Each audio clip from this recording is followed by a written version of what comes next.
Welcome to Check In with Jason Lauritsen, where we explore how to create human, connected workplaces that employees love and that fuel organizational success. Each week, I invite someone who's leading the way in this work to join me for a conversation to help educate and inspire us.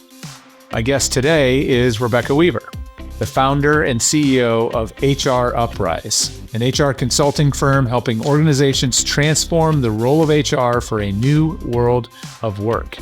Lord knows we need plenty of that help. Rebecca is a seasoned veteran of multiple HR leadership roles throughout her career. Today, I've asked her to join me to take a bit of a deep dive into one of her really interesting past roles, which you'll learn about in a minute. Rebecca, thank you for being here. Thank you so much for having me. I am really excited for this conversation.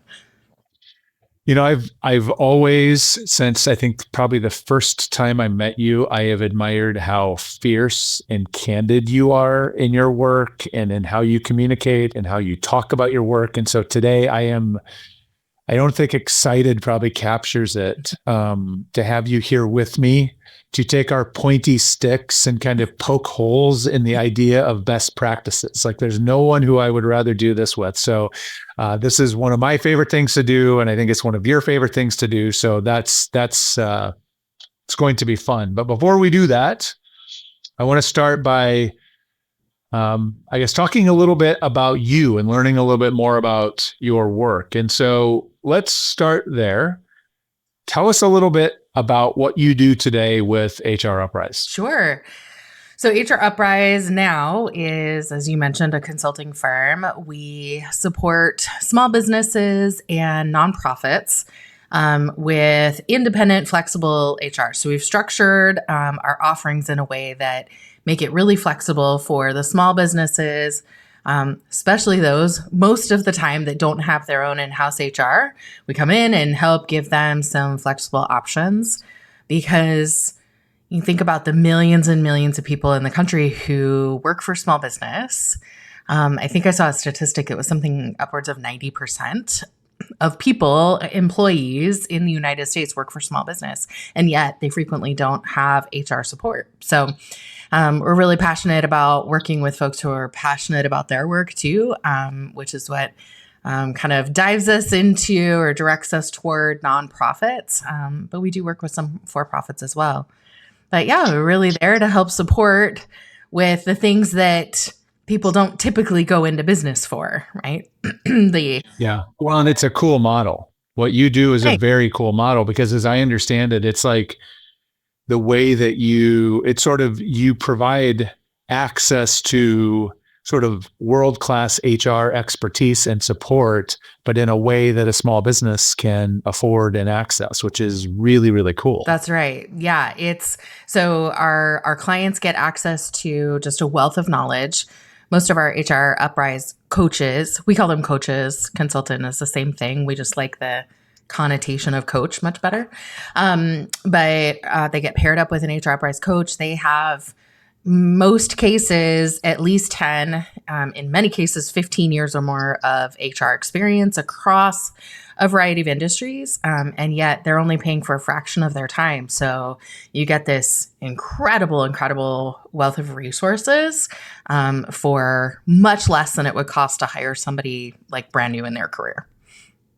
Right. Or hire a really experienced, like if you were trying to buy consulting sort of by the hour at that level would be very different too. Yep. So it's like you found a way to sort of offer the best of both worlds, which I admire. It seems like a really cool business model for a small business. Thank you. Yeah, that's the idea. So let's rewind the clock a little bit and talk about how you found your way into this work of HR. You're clearly very passionate about it. What was the origin story of how you found your way into this? I never imagined myself, like in my college days, like deciding to go into HR. I had never even heard of it, to be perfectly honest. I got my undergrad degree in communications. I thought I would do something, sexy like PR, events planning, or something really cool like that. And, I got ready to graduate and, ended up talking to somebody from Target. And I was like, well, I love Target. That's a great, great start. I am the core customer, right? Or guest, as they say at Target. And they had an internal communications role that they were starting. It was a brand new role within their distribution network. Again, knew nothing about distribution. Like, you mean like where they have the boxes? The answer was yes. That's exactly where we were talking about. So anyway, got into that role, really enjoyed it, but because it was a brand new role, there wasn't a lot of upward mobility. And so that's how I found myself kind of into, falling into HR. And what I discovered after having had, by the way, a really bad example in those first few years of my career, really bad example of HR. When they first came to talk to me, I was like, oh no, thank you. Not for me. But it was over time, I had other mentors. And as I continued to kind of move around the country with that company, all of a sudden I had this different idea of what HR really could be. And what I loved was that it was really an opportunity to be a business partner, to help drive the business forward. And yet it was about all the things that I loved, which was, helping people develop and training and, just all of these other things that help make the workplace. We wanted it to be a place that people wanted to come to work. And so that was really how I got involved in HR, and then really never looked back, except to say that like I've had kind of a love-hate relationship with HR my whole career. I think that's probably what bound us together in the early days, like deeply passionate and really, really angry a lot of the time at the same time. Exactly. So what is the love part? What is it that you love most about this work? Yeah, it's really, it really is. Again, I think in the right setting, it is an opportunity. HR, the role of HR is really an opportunity to help put the structures in place to help, again, create those environments that make it a great place to work. We spend so much time, and now more than ever for me, with some of my life experiences, where I'm spending my time matters to me. And how I'm spending my time matters to me more than it ever has. And so why wouldn't we put a lot of our time and effort into making that a positive experience? It's not the happy, shiny party planning, kind of thing. It is one of the things I love about HR is that it's really taught me to think in terms of systems. So, if we want to make this a great place to work, that we need to do that on a broad scale, and we need to be thinking about it in terms of how do we put the systems and the structures around to make that happen. And so I've always loved that. I've always been really more oriented toward that kind of thinking as well. But again, in the best of circumstances, what I always work to create is that it's a shoulder-to-shoulder partnership with the leadership of the organization as well. Not a, arm's length sort of relationship. It's shoulder to shoulder. That, hey, we're working to build this together. So that's the part I've always loved. Got it. And it also explains probably why you're doing what you're doing today on some level. That makes a lot of sense, the way your business is structured and what you do. Yeah, that's exactly. Aligned well. So one quick non-work related question, because we always talk so much about work. We do work for fun most of the time, but what do you do for fun when you aren't working? I am up to my eyeballs in sports and activities for my kids. They are into absolutely everything you can think of, the school plays and the multiple sports and all of that. And so outside of where I find it fun, because my kids are still at the age where they like having my husband and I around. And so they like to have us there for all of their activities. So I find it super fun. They happen to be excited, involved in a lot of sports that I enjoyed growing up with too. So that is where I spend What was that from The Fresh Prince of Bel-Air? On the playground is where I spend most of my days. On the bleachers is where I spend most of my days.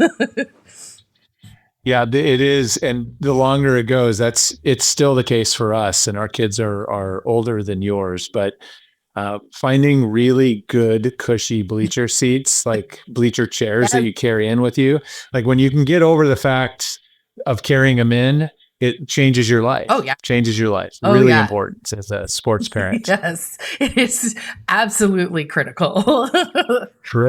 Critical piece of information, insight for new parents. That's right. Okay. So the reason I am so excited that you are here is it dates back a while. I don't remember when when I first became aware of it, but you worked for Tony Hsieh, and that sort of blew my mind because Tony Hsieh, is I don't know if he gets credit as co-founder, but he certainly was first investor first CEO. He gets credited largely for growing Zappos. So if you don't know the name Tony Hsieh, you definitely know the name Zappos. You know what it has become, and now it's an Amazon-owned company. Yep.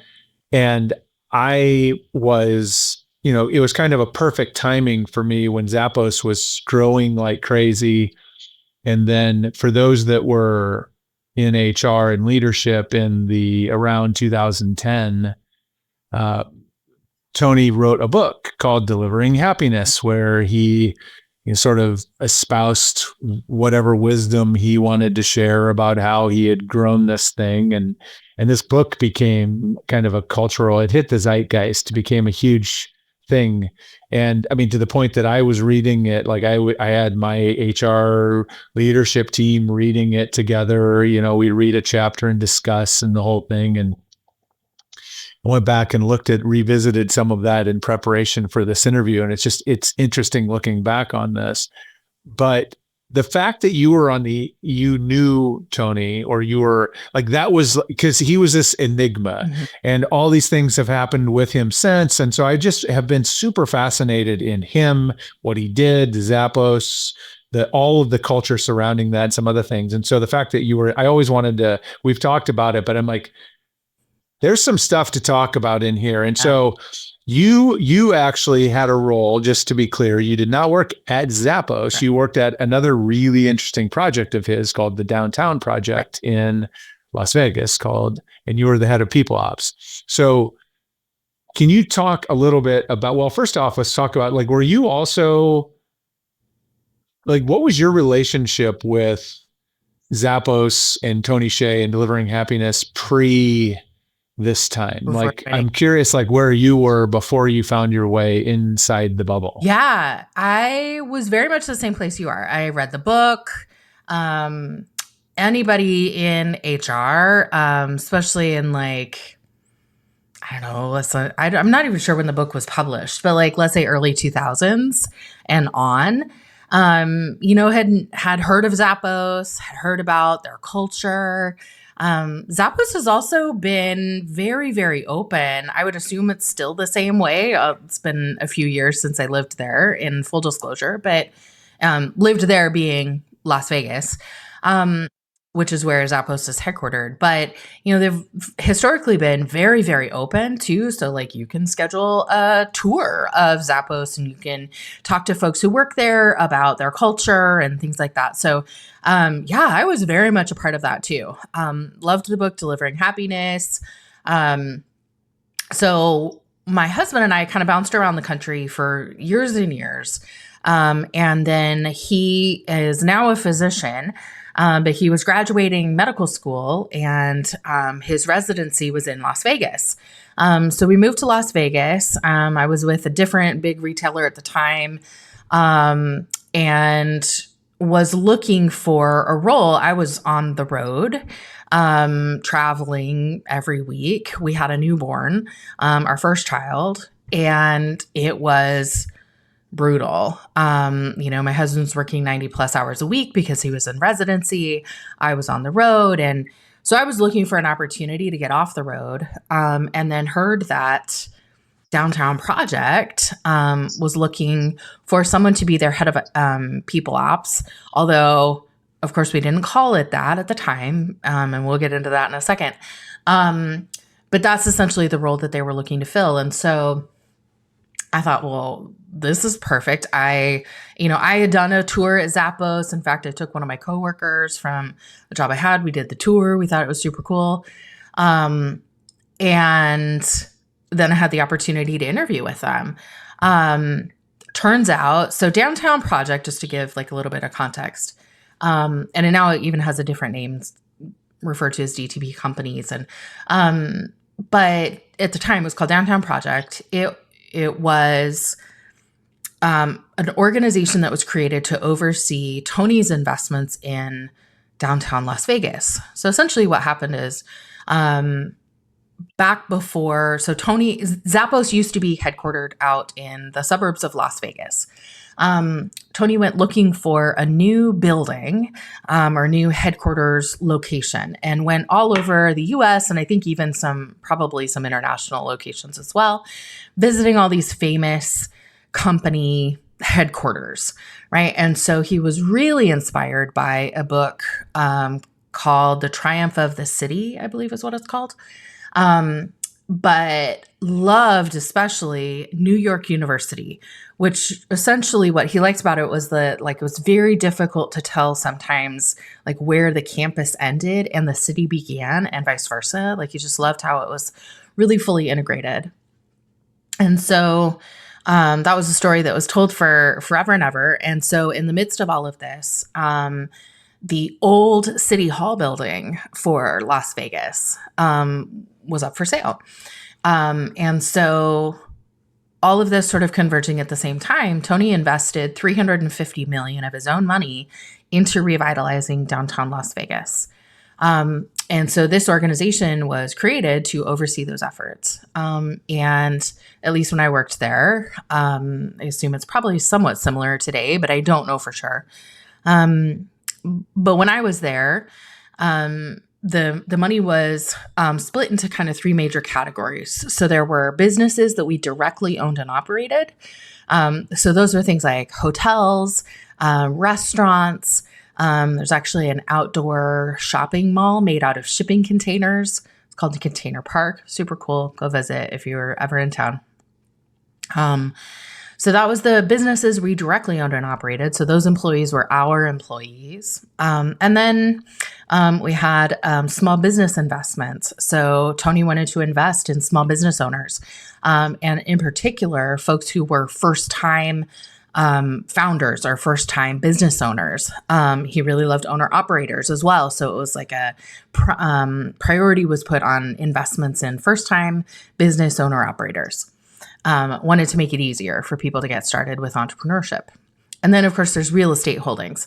And so that is essentially what made up that $350 million investment into Las Vegas. And so I was fascinated. I mean, just hearing that, like, that's super interesting, right?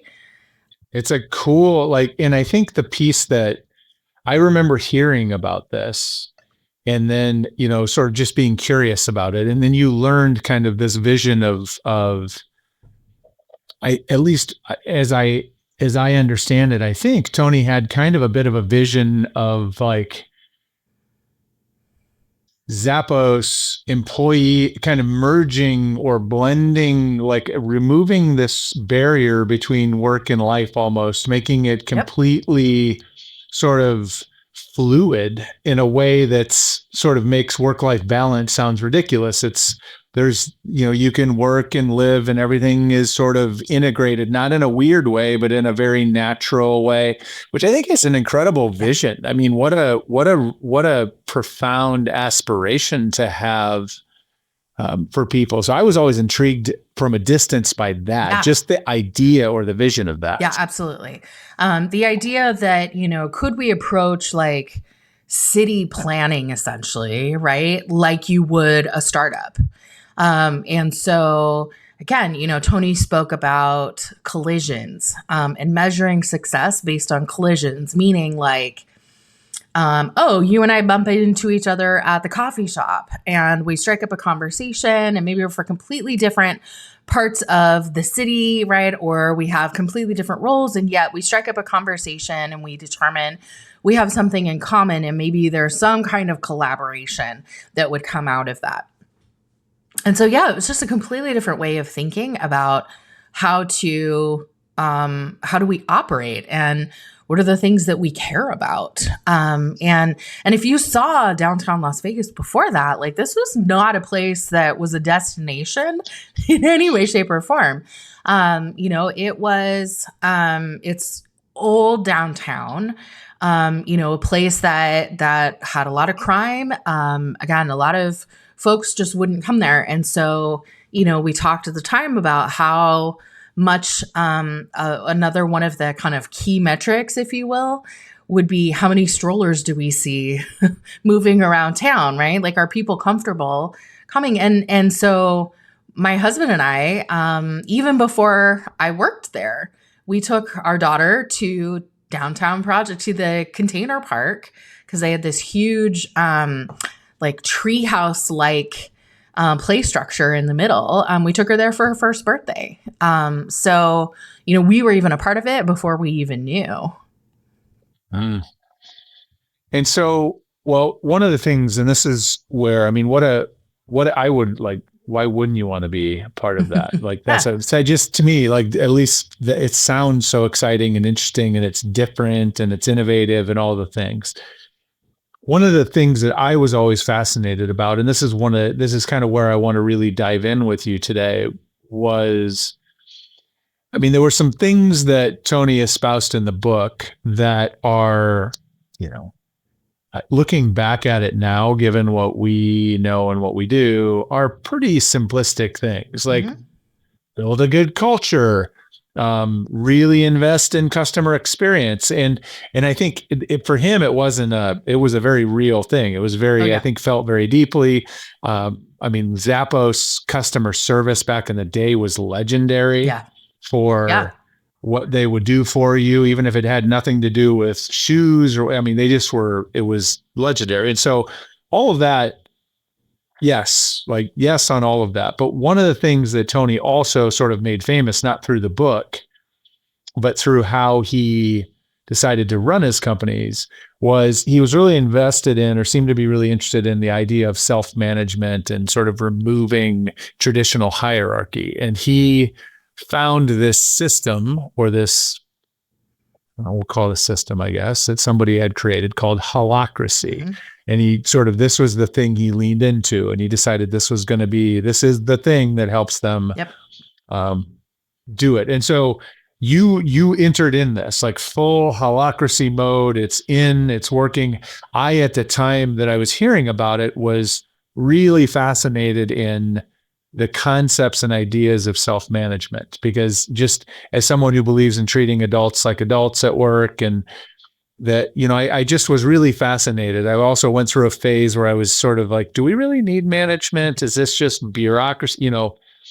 And so I was fascinated. So for me, I was fascinated in this idea. And so I'd love for you, before we get into your experience with it, can you talk us through, like, what is Holacracy? If people haven't heard about it, what is it? Yeah. This was the other part of the role that I was so interested in. I mean, especially as an HR professional, where else do you get the opportunity to see something so different from the inside out? And I didn't really fully understand. Like, I was so fascinated. Even in the interview, I remember asking, like, well, how does this work? How does this work? And their response with the folks I was interviewing with was kind of like, we're not sure, right? That's why you're here. So Holacracy is a specific brand of self-management. So I want to be really clear, because self-management, I would say, is an umbrella term, if you will, to describe a concept. Holacracy is a specific brand of that. So to practice Holacracy, your organization has to purchase a license. Which is exactly what Tony did for Zappos and then for the downtown project at the time. And so essentially the idea is that, and I'll speak maybe a bit more to self-management as a concept. But the idea is that the organizations have historically been organized with in many cases, a pretty strict hierarchy. And people are organized essentially around like the people and the roles that they do rather than the work that needs to get done. And the idea with holacracy or with self-management is that you would organize yourselves around the work that needs to get done rather than a hierarchy that's more about people and managing people. So the way that generally that it works is that each person, rather than having, again, a strict job description as we know them, is each person would engage in multiple roles within the organization. And so as an HR person, if I was doing public speaking on behalf of the organization, which I frequently did, that was one role. And then overseeing or providing, not overseeing, I should say, I still kept myself, but providing counsel or being responsible for making decisions around the benefits that the organization employees have. That would be a different role.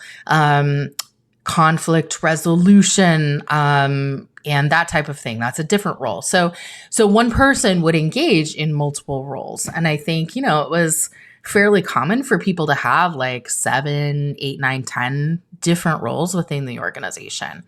And so for each of these roles, then, they were also in what's called a circle. So there were different structures, and all of these circles connected to each other in some way. And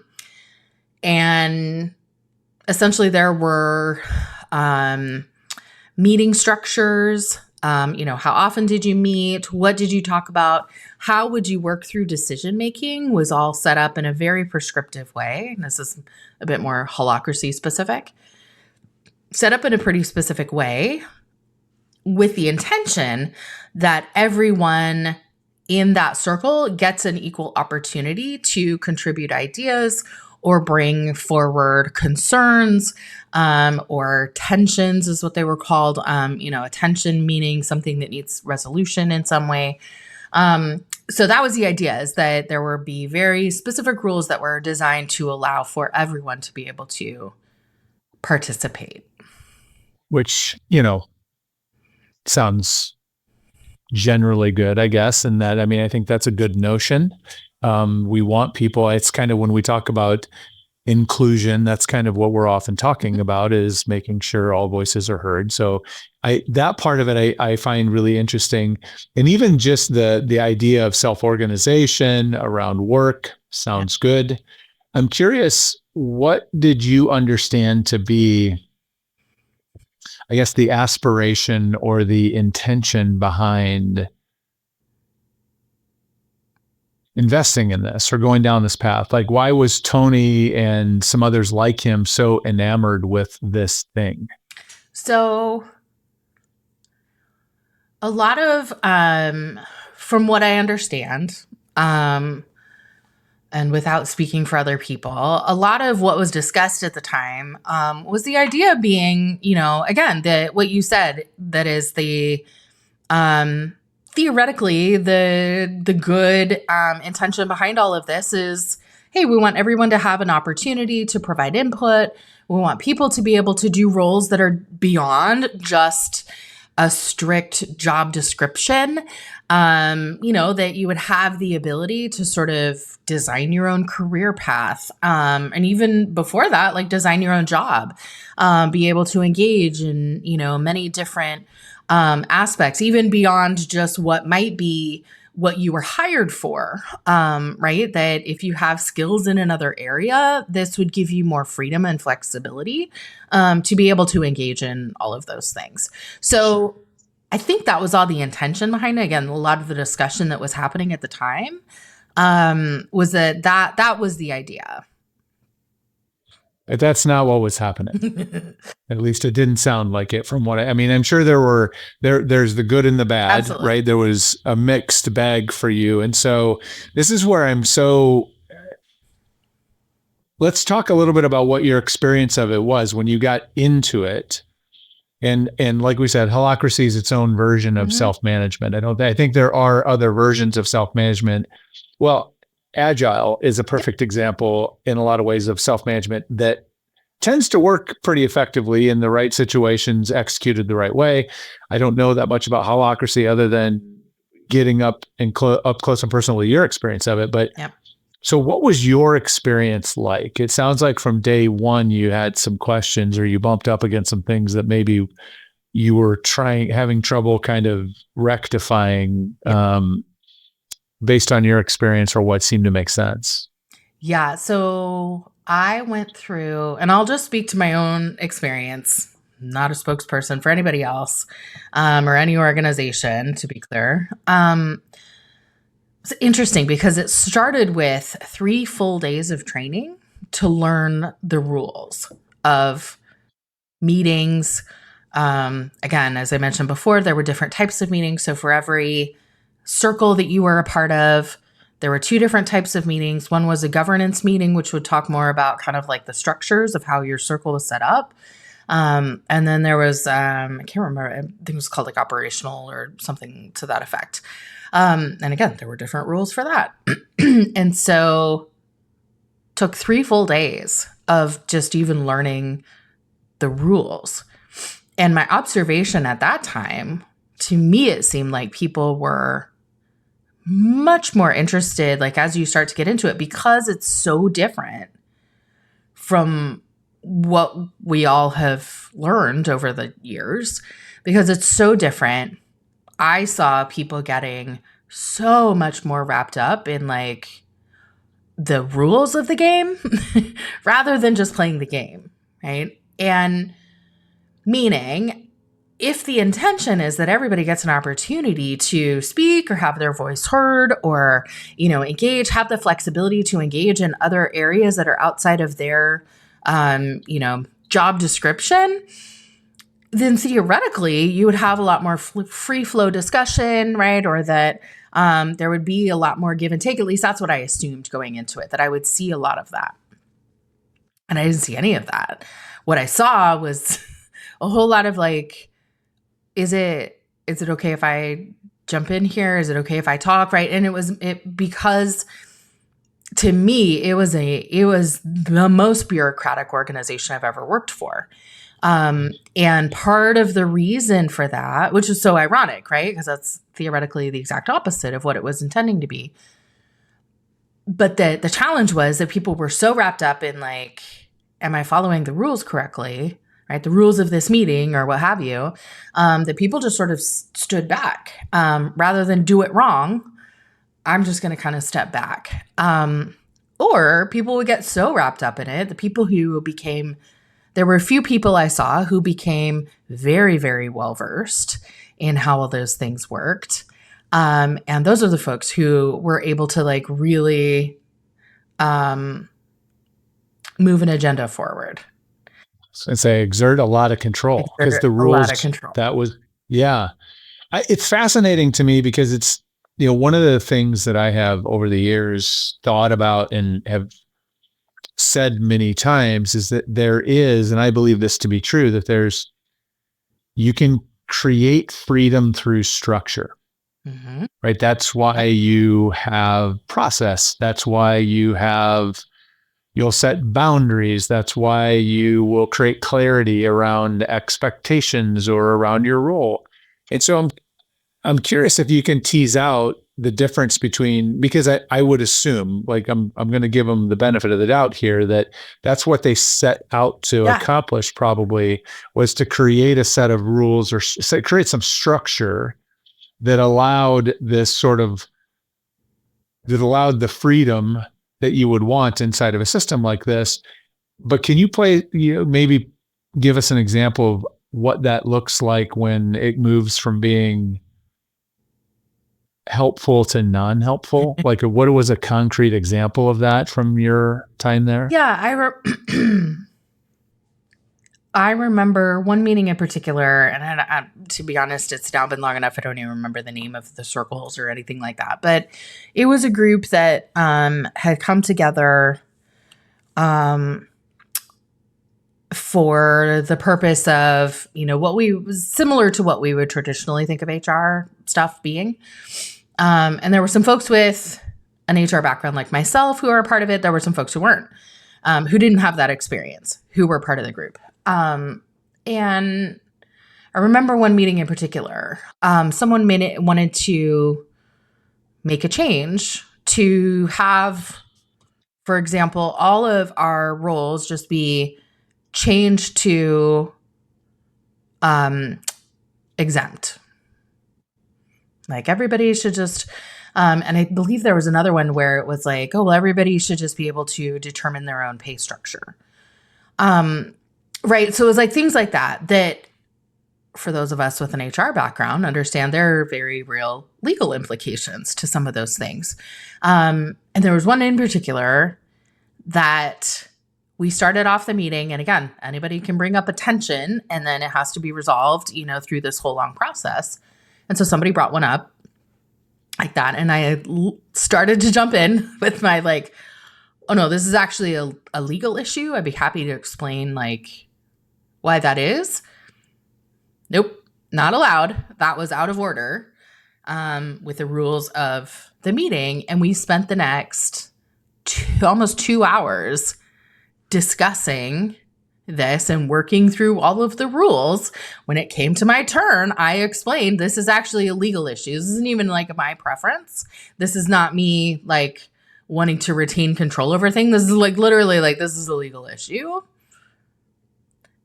And yet we continued on and moved on with like all of this discussion.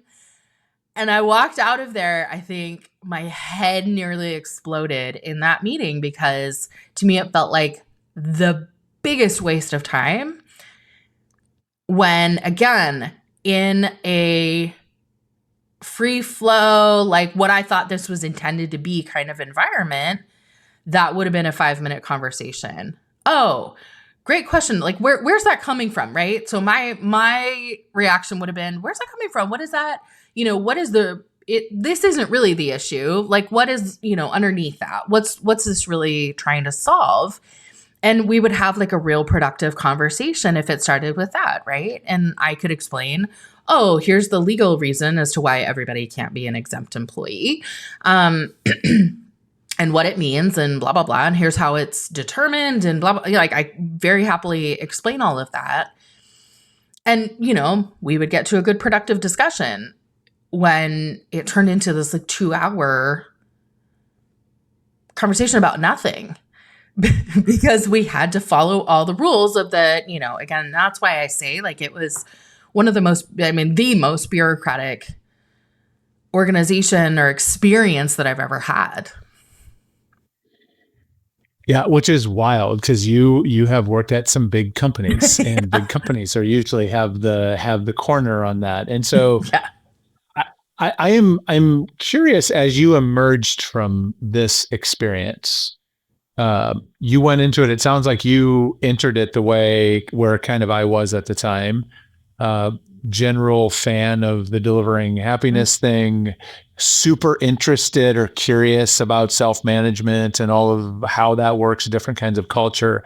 Having had that experience, spending the time you did there, when you came out the other side, what was your like evolution in thinking about the role of management or the role of self-management, and like where did you how did it transform you? I'm curious what the transformation was. It most definitely did. So this is all my experience there was all pre-COVID by quite a bit. And it's things that are much more commonplace now that we were doing at the time. And in many ways, I think of it as being sort of ahead of its time.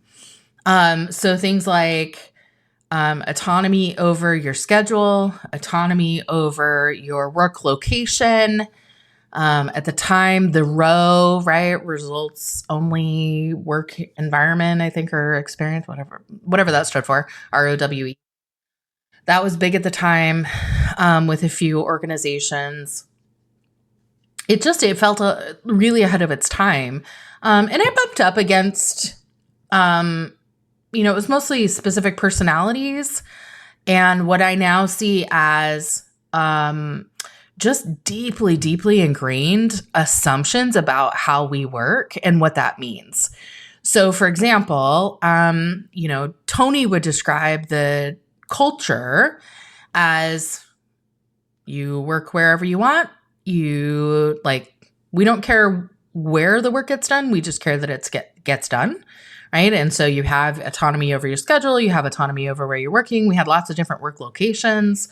I bounced around downtown to lots of our different properties and did work. And so that would be like the external sort of description. And yet internally, if somebody wanted to take advantage of that, then I would be working with leaders who would say, well, but they're never here. Well, okay, but they're gone every Friday. And so then I would have to follow up and say, okay, well, but is the work getting done? Like if the work is being completed, then we don't actually care where they are. We don't actually care that they might be gone every Friday. And I realized in the middle of all of that, that as much as I was a huge proponent of it, the uphill battle of just how deeply ingrained some of these things are in our psyche, in the workplace of if I don't see you, that must mean you are screwing off somewhere, right? So it's very, very instructive in that way too. But I see all of these things that are now such a core part of what I believe and what I advocate for in the workplace, that, they were happening way back then. Yeah. And I suppose that was ahead of schedule I remember that would be a different thing when I would have the opportunity to create freedom for people on my team. Mm-hmm. And that, you'd say the same thing. And even employees had trouble figuring that out. They had trouble trusting it. They had trouble understanding what that meant. Whereas thankfully now I think it's getting more likely, or a little more common than it was, but we still have work to do there. But that's interesting. So I am, I guess, curious from a standpoint of your now, like looking back on your experience with Holacracy and with self-management, what you thought it was going in, and then your experience, and then on the outside of it. One of the things I teased at the beginning was, I have this complicated relationship with best practices, and best practice in general, because I think in HR particularly, we are very prone to searching for that thing, right? That thing that's going to be the silver bullet or the magic code that cracks things open and everything's going to be fixed. And so we'll get really infatuated with different models or approaches. What is your learnings and advice having had this experience? And I know you're a natural skeptic like I am, and so you are always taking a skeptical eye to things. But I'm curious what advice you might offer to HR leaders as they encounter these things.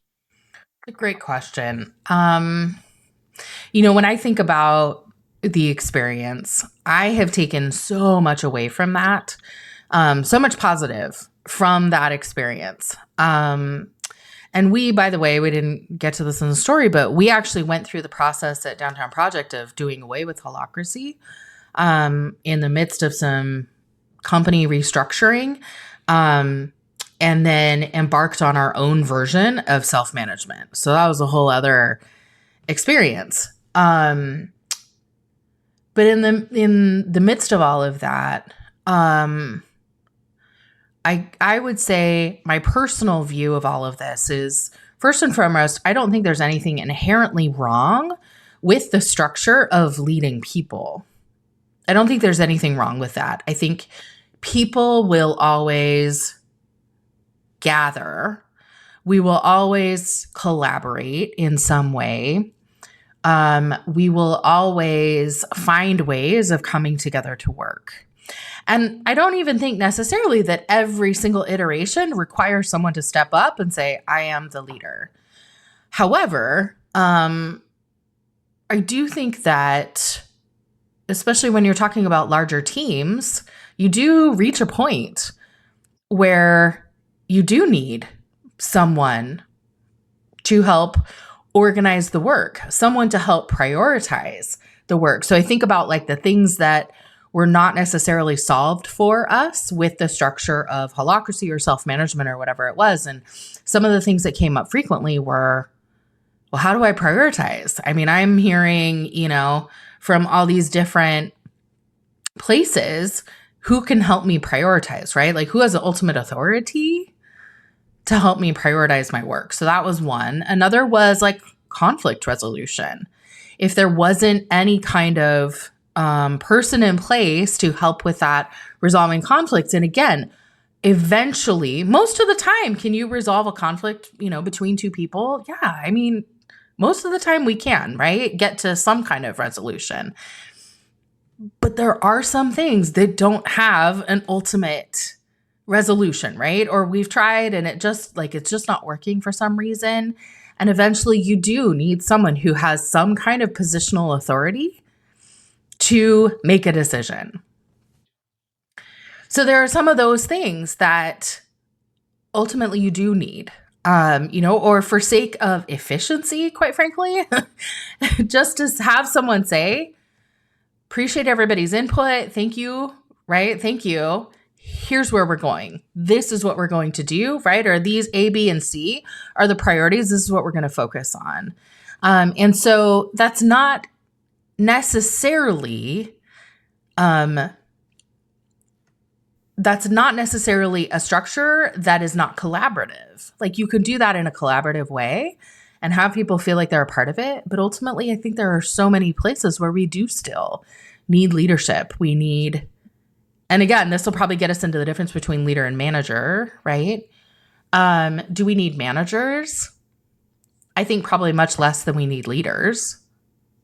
But do you need a manager title to be a leader? Absolutely not. I think an individual contributor can absolutely be a leader.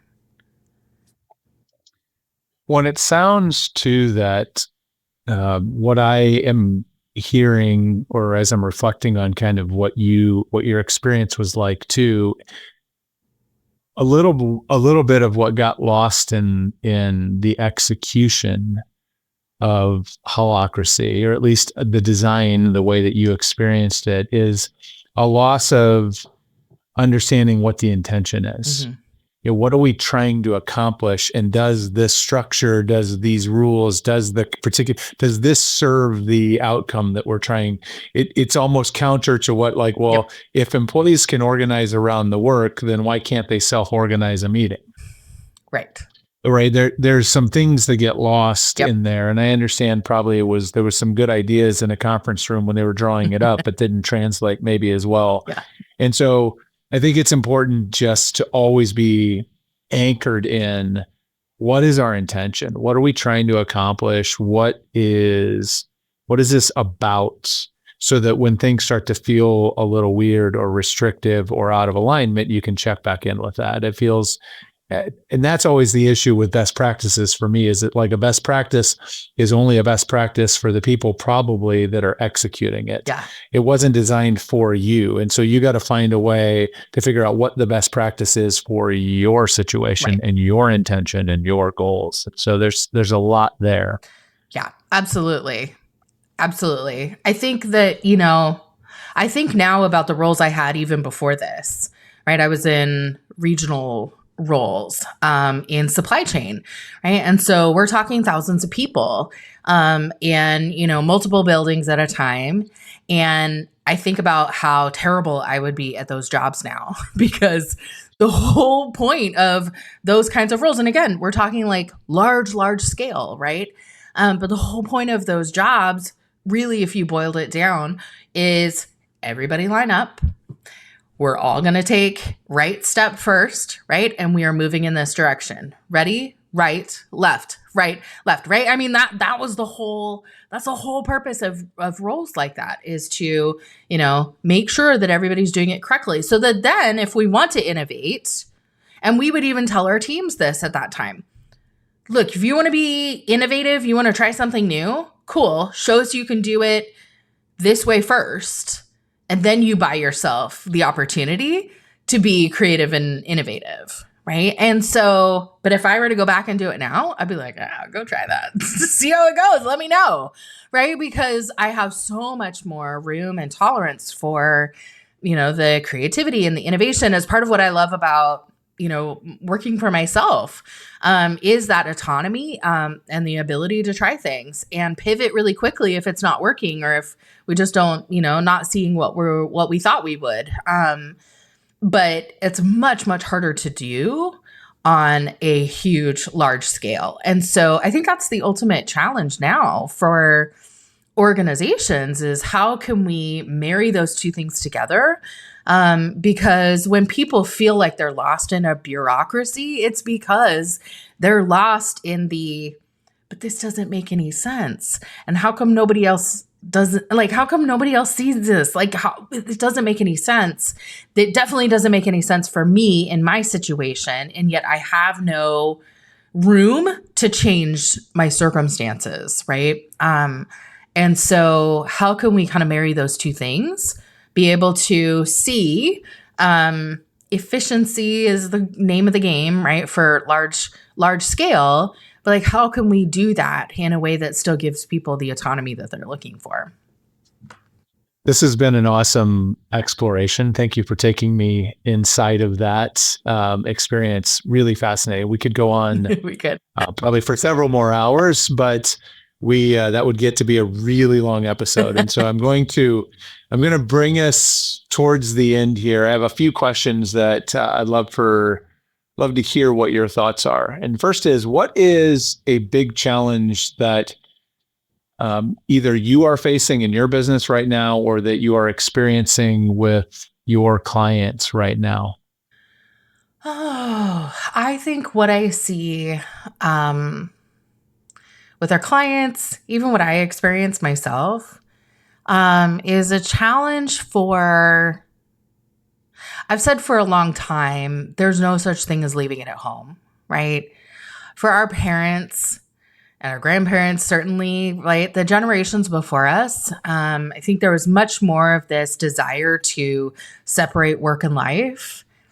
And I've said this even before COVID, but now more than ever, there's no separation between work and life. And I think the challenge for a lot of us, and I think us all in some ways,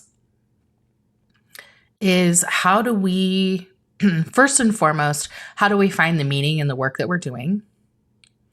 And it doesn't mean every single person has to engage in work that they feel like is changing the world necessarily.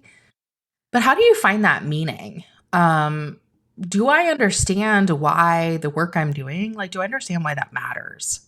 And maybe it's to the organization, maybe it's to the team I'm supporting, maybe it's to our customers down the road. There are lots and lots of different ways to find that meaning.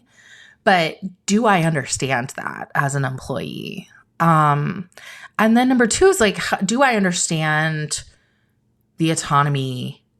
Do I have the autonomy that I need to be able to make good decisions then to help support that work that I do that has meaning? And I think those are the big challenges that I hear over and over again, whether it's, in so many ways, the world feels pretty heavy. And whether that's things happening in our personal life, or on a macro scale, in a lot of ways, the world can feel really heavy for us. And how are we able to move forward? Again, find that meaning, not have to separate ourselves from that, and yet continue to kind of move forward. And so that's maybe a little bit more existential than you were looking for, but No, I think no, that's an honest, yeah. and it feels true. What is Do you have a nugget or a thought or a practice or anything that you have found to be really helpful or useful as you're navigating that challenge, or that you've seen be successful with clients that are trying to navigate that? I think I certainly don't have any like great big answer. I don't have any best practices for sure. but um but I have found a few things that work. I think it is that meaning that I was just talking about, right? Helping. I have always felt like one of the most important roles that we play as a leader. So whether that's HR or you're in operations or, finance or whatever, like wherever your job is, if you are a leader, one of the most important things that you're responsible for is connecting people to that meaning. Why is the work that they're doing important, and how does that impact other people? And so I think first and foremost, figuring that out, and it's literally sitting down and talking with people about it. Or if you're asking someone to fulfill a task, or asking someone to work with you on something, making sure that that is the number one, like the why. And how does this impact other people, both in a positive and a negative way, but making sure that you are really helping them to draw those conclusions is, I think, maybe one of the most important things that a leader can do. I think Tony Shea would co-sign that. I just was, as I went back, he was all about making sure you knew the why or the higher, the bigger reason you were doing it. So Yeah. I love that. And then my last question for you, thinking about work broadly, is I want you to think into the future, 5 years, and tell me what you hope will be different about work in 5 years than it is today. Mm-hmm. I hope in 5 years that we will not be having a return to office conversation anymore. I hope that it is much more, and I realize 5 years is a short period of time when I'm talking about things like that. When I say that, what I mean is that I hope that we're talking much more about how specifically do we give people the autonomy to determine the best place to get the work done, depending on the task, depending on their life circumstances, depending on their personality. It's different for every single person. I hope that we're also making progress in what I've been advocating for a long time in HR specifically, is how can we go from, I talked about systems earlier, how can we build our systems that honor the individual? And it's much easier said than done. But making sure that every single person within the organization understands, again, their role within it, but also understands that we are designing it for them. That is a nice aspiration to land on. So let's do a checkout here quickly on a couple of things. Number one, what is one word that best describes how you are feeling right now as we wrap up the conversation? Hopeful. For me, it's satisfied. Ooh. And how can people connect with you? If people want to reach out, maybe they have a small business and they need your help, or they just want to connect with you because you are an incredibly interesting person, where can they do that? Thank you. Yeah, I would love to connect with folks on LinkedIn. So you can find me, Rebecca Weaver, HRuprise. HRuprise is all one word. You can find us at HRuprise.com as well. And you can reach out there. I would love to connect. I will include all of that in the show notes, so it'll be easy for you to find Rebecca. Rebecca, thank you for joining me. This was everything I had hoped it would be. So I hope you had fun. I know I certainly did. I absolutely did. Thanks so much for having me. And thank you for listening. I hope you can take some of the insights back from this conversation back to your workplace, to your organization. Maybe you'll take a skeptical eye to that next best practice that is thrust upon you, or maybe you'll think about management and leadership a little bit different. And please remember, most importantly, to check in with those who matter most to you. Maybe the most important thing you can do today. Till next time.